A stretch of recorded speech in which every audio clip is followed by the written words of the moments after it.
ഉറൂസിന് പോയിട്ട് വരാം നമുക്ക് അല്ലേ? എവിടെ പോന്നമ്മ നമ്മള്? എവിടെ? തങ്ങളുപ്പാപ്പ നെല്ലിക്കുന്നില് അല്ലേ? എൻ്റെ കുഞ്ഞുനാൾ മുതലേ ഞങ്ങളുടെ പൂജാമുറിയിൽ കുറച്ച് നേർച്ചപ്പെട്ടികൾ ഉണ്ടാവാറുണ്ട്. അതിലൊന്നാണ് നെല്ലിക്കുന്ന് തങ്ങൾ ഉപ്പപ്പ പള്ളിയിലെ നേർച്ചപ്പെട്ടി കേട്ടോ. അമ്മ ഇതുവരെ അത് മെയിൻറ്റെയിൻ ചെയ്യാറുണ്ട്. അത് ഫില്ലായി കഴിഞ്ഞാൽ എല്ലാ പ്രാവശ്യവും ഉറൂസിന് നമ്മളത് കൊണ്ടുപോയിട്ട് സമർപ്പിച്ചിട്ട് പുതിയൊരെണ്ണം വാങ്ങിച്ചിട്ട് വരിക ചെയ്യുക.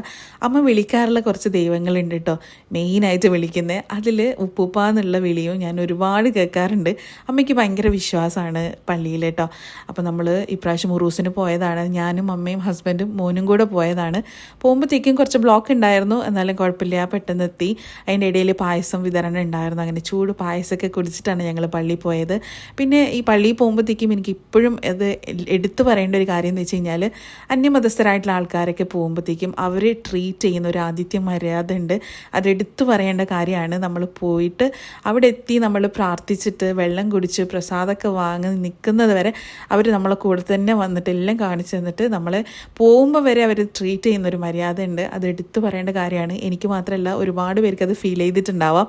പിന്നെ ഇപ്രാവശ്യം എന്താ വെച്ച് കഴിഞ്ഞാൽ, ഒരുപാട് പ്രാവശ്യം ഞാൻ വിചാരിക്കാറുള്ളത്, ഈ ഉറൂസ് കഴിഞ്ഞിട്ട് ലാസ്റ്റ് ടൈമിൽ ഇവർ പ്രസാദം കൊടുക്കും, നേർച്ചച്ചോറ് കൊടുക്കും. അപ്പോൾ എനിക്ക് ഭയങ്കര ആഗ്രഹമാണ് അത് കഴിക്കാൻ വേണ്ടിയിട്ട്. ഒരുപാട് ഇപ്പോഴും ഞാൻ ആഗ്രഹിക്കാറുണ്ട്. അപ്പോൾ ഞാൻ കഴിഞ്ഞ പ്രാവശ്യം ഉറൂസിൻ്റെ ടൈമിൽ ഞാനിങ്ങനെ പറഞ്ഞപ്പോഴത്തേക്കും ഹസ്ബൻഡ് എന്നോട് പറഞ്ഞു, ഇപ്രാവശ്യം ഒന്നും നോക്കണ്ട, ചമ്മലൊന്നും വിചാരിക്കണ്ട, നമുക്ക് പോയിട്ട് വാങ്ങിയിട്ട് വരാം, ഞാൻ പോയി വാങ്ങിക്കാമെന്നൊക്കെ പറഞ്ഞു. പക്ഷേ ശരിക്കും പറഞ്ഞാൽ ചമ്മലും കൊണ്ടാണ് ഞാൻ വിടാത്തത് കേട്ടോ. അപ്പോൾ ഈ വീഡിയോ കാണുന്ന ആരെങ്കിലും ഉണ്ടെങ്കിൽ, എന്താ പറയുക, നേർച്ചച്ചോറ് കിട്ടുകയാണെന്നുണ്ടെങ്കിൽ ഒരു പൊതി എനിക്ക് കൊണ്ടുതരാൻ പറ്റുമോ എന്ന് ഞാൻ ചോദിക്കുകയാണ് കേട്ടോ, ചമ്മലില്ലാണ്ട് ചോദിക്കുകയാണ്. അപ്പോൾ ഇതാ നമ്മൾ പ്രാർത്ഥിച്ചു, അമ്മ നേർച്ചപ്പെട്ടിയൊക്കെ കൊടുത്തു. അത് കഴിഞ്ഞിട്ട് നമ്മൾ ചന്ദനത്തിരിയൊക്കെ കത്തിച്ചു, അകത്ത് കയറി നല്ല രീതിയിൽ പ്രാർത്ഥിച്ചിട്ട് നമ്മൾ ഇറങ്ങുവാണ്. പുതിയൊരു നേർച്ചപ്പെട്ടിയായിട്ട്, പുതിയൊരു പ്രതീക്ഷയായിട്ട് നമ്മൾ ഇറങ്ങുവാണ്. അപ്പോൾ താങ്ക്സ് ഫോർ വാച്ചിങ്. അടുത്തൊരു വീഡിയോ ആയിട്ട് വീണ്ടും കാണാം. Keep in touch. ബൈ.